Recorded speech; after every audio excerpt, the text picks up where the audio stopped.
series of one-day camps for kids ages 5 through 13.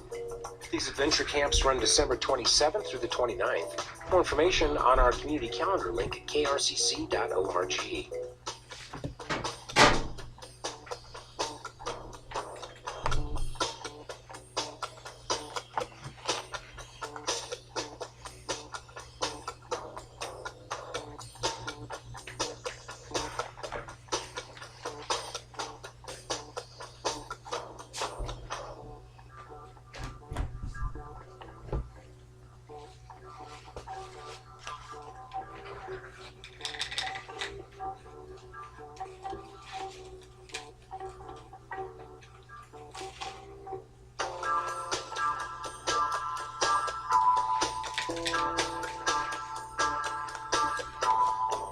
Our second story is a Cherokee two-spirit shaman, Gina Douglas.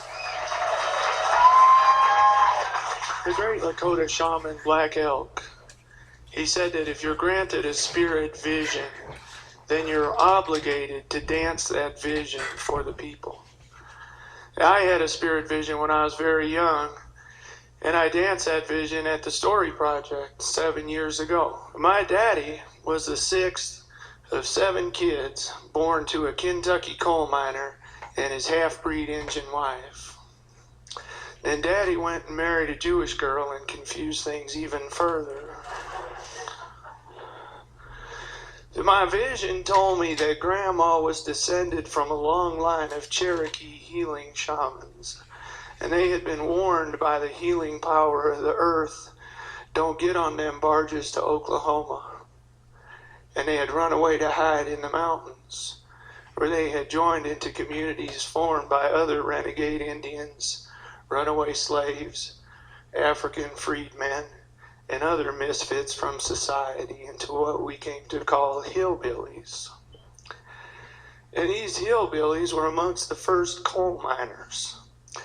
And the story I'm going to tell you tonight has been passed down in my family for generations, and part of it by oral traditions for hundreds of years before that. And it takes place in the time between the Trail of Tears in the 1830s and the Civil War. So my granddaddy always told the story as if it had happened in our family, though I highly doubt it. And he would start the story with something like, my grandmother's youngest sister was born dead. And this was a tremendous tragedy in the hills at that time because it meant that the baby had died without being baptized and was bound for purgatory and would not be going to heaven. And so this was such a mournful thing to the people at this time that they came from miles around to attend the baby's funeral. And the way that people lived at that time was off of the coal train.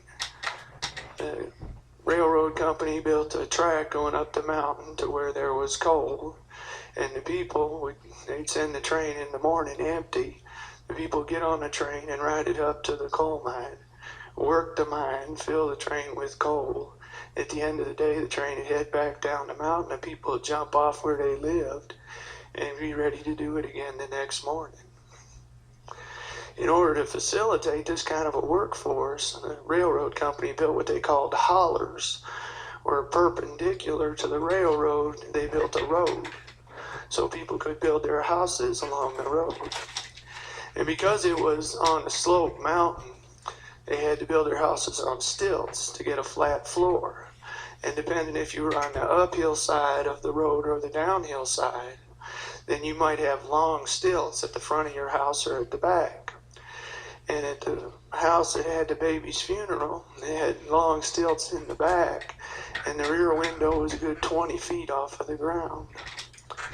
Now, one of the things that was notable about this funeral was that it was attended by a man named Ledford Jonson. And Ledford Jonson was widely known to be the strongest and the bravest of all the coal miners. He was a legend in his own time, kind of like John Henry, the guy who drove the railroad spikes until he died.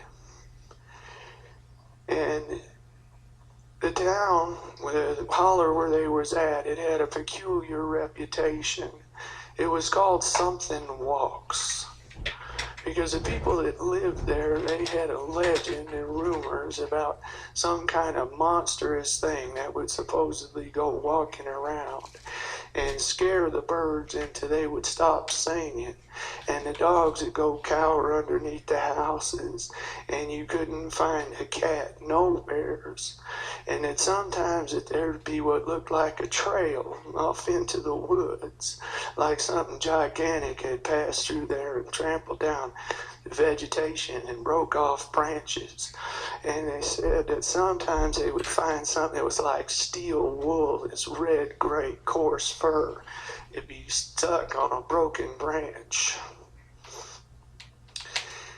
And the more sophisticated hillbillies tended to laugh at the people of Something Walks for being so superstitious.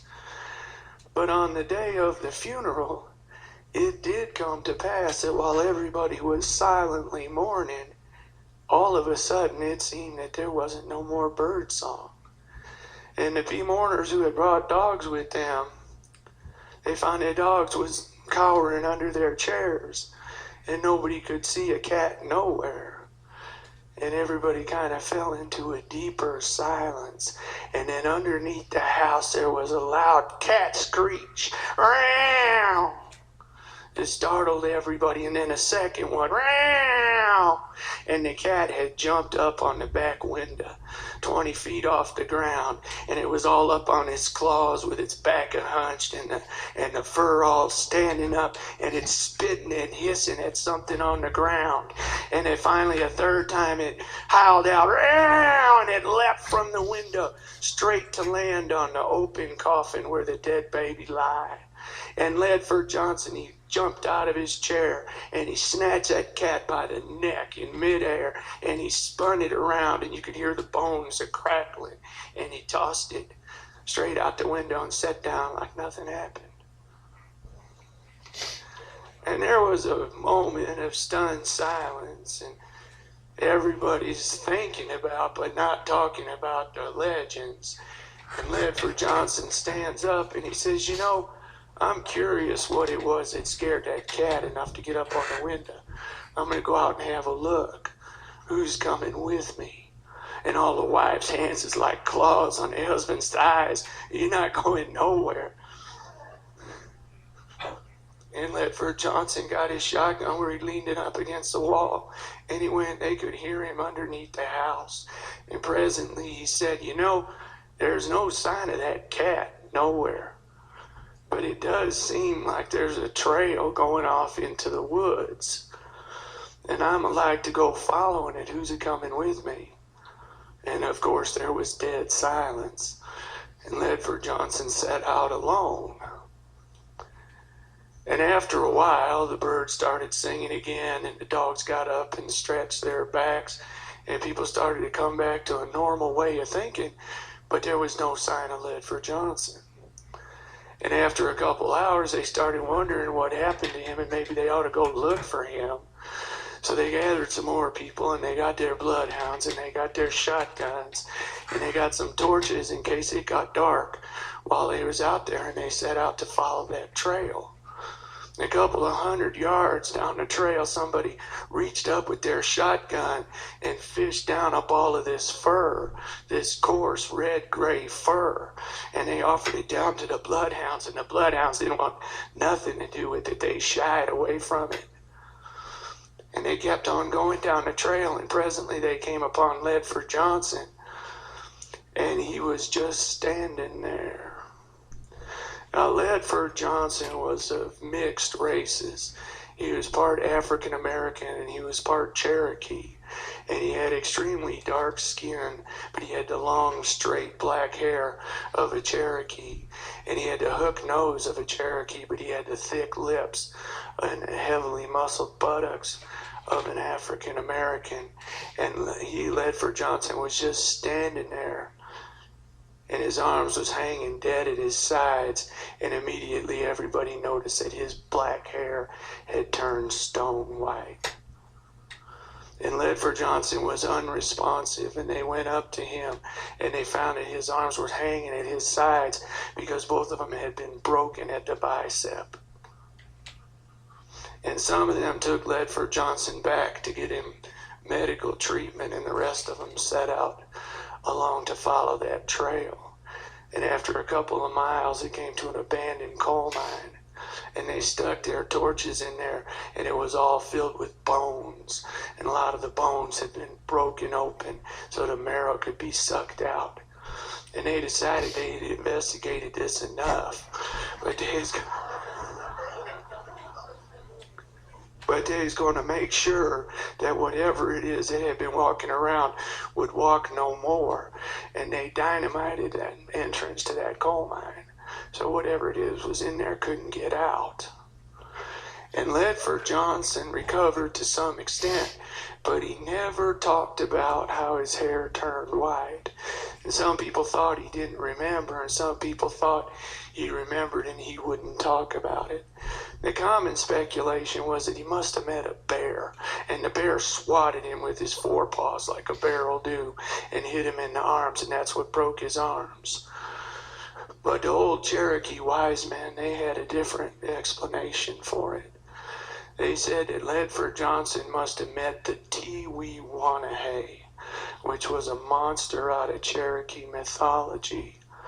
And the legend was that the Cherokee were fighting a war with these gigantic Tee-wee-wanahays, and they were losing because their spears and arrows couldn't penetrate the thick fur and the heavy leathery skins of the Tee-wee-wanahay. And the Cherokee were losing until they learned to kill the Tee-wee-wanahay with stone clubs. They put big rocks lashed to the end of long levers so they could hit the Tee-wee-wanahay in the knees, break their legs, and when they was down on the ground, crush their skulls with the stone hammers. So now the Cherokee were winning the war, and the Tee-wee-wanahay sued for peace. And both tribes agreed, the Cherokee and the Tee-wee-wanahay, that they would never kill each other again. And the Cherokee wise men said that the Tee-wee-wanahay must have seen Ledford Jonson and he was confused. He didn't know if he was really Cherokee. So he picked him up and he looked him in the eye and he looked deep into his soul and he decided that he was indeed Cherokee. And I'm a mixed breed like Ledford Jonson. And this story is part of who I am. Because I would like to think that even with 12.5% Cherokee blood, that if the Tee-wee-wanahay looked me in the soul, he'd see a Cherokee. And I always thought that my grandpa had made this story up until I was hired to go to New York City as a librarian. And I met the Tee-wee-wanahay. It was in the Natural History Museum. I walked into the Hall of Extinct Mammals where they got stuffed mastodons and saber-toothed tigers, and there he was, 15 feet tall, covered in red-gray fur, with his arms all stuck out like this, just like he's about to grab Ledford Jonson. And the plaque said that he was the giant ground sloth, and that he was a carrion eater with no natural enemies because he was so protected by his thick, coarse fur and his leathery skin. And it went on to say that the first bones of the giant ground sloth were found in the hills of eastern Kentucky in Thomas Jefferson's time. And I realized I might have been the first person to really know the true story of what happened to Ledford Jonson. He must have met one of the last giant ground sloths. And that left me with one more loose end to tie up.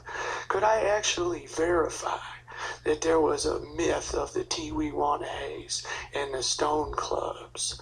And I was a librarian in the New York City Public Library with access to all the resources in the world. And I did find it in a book that was written in 1680. By a guy from Flushing, New York, one of them Puritans who went and lived with the Cherokee for a year, and he kept a diary of what he learned, as if he already knew that this information was going to disappear forever. And there was a chapter in there, a Cherokee mythology, and it didn't use the name Tiwi-Wanahe, but it talked about the leathery stone skins, and it had a picture in the margin of the stone gloves. And this is what's so important about storytelling, is that it preserves this knowledge for us today to guide our actions. Thank you.